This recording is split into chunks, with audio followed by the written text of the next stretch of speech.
Hello everyone, ఈ video వచ్చేసి Punjabi dress top cuts ఉంటాయి కదా, ఈ కట్స్ కుట్టడం నీట్గా రాని వాళ్ళకి, అదేవిధంగా మనకి కొత్తగా నేర్చుకునేటప్పుడు కట్స్ సరిగా రావు. దీనికోసం అయితే మంచి టిప్ ఉంది. నేనైతే ఈ 1 minute వీడియోలోనే మొత్తం ఎక్స్ప్లెయిన్ చేయలేను, కాబట్టి కింద ఫుల్ వీడియో లింక్ ఉంది చూడండి.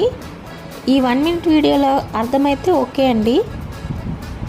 చాలా ఈజీ అన్నమాట. మనం టైలరింగ్లో ఇలాంటి చిన్న చిన్న టిప్స్ ఫాలో అయితే ఖచ్చితంగా టైలరింగ్లో మనం సక్సెస్ అవుతాము. ఈ పద్ధతిలో కనుక డ్రెస్ కుట్టారంటే కట్స్ అనేవి చాలా నీట్గా వస్తాయి. ఇలాంటి చిన్న చిన్న టిప్స్ గుర్తుపెట్టుకొని మనం కనుక కుట్టామంటే స్టిచ్చింగ్ అనేది చాలా నీట్గా ఉంటుంది. మన డ్రెస్ ఫినిషింగ్ అనేది నీట్గా వస్తుంది. ఇలా నీట్గా కుట్టినప్పుడు మనకి కస్టమర్స్ కూడా పెరుగుతారనమాట. సబ్స్క్రైబ్ చేయండి అబ్బా. ఇలాంటి టిప్స్ ఇంకా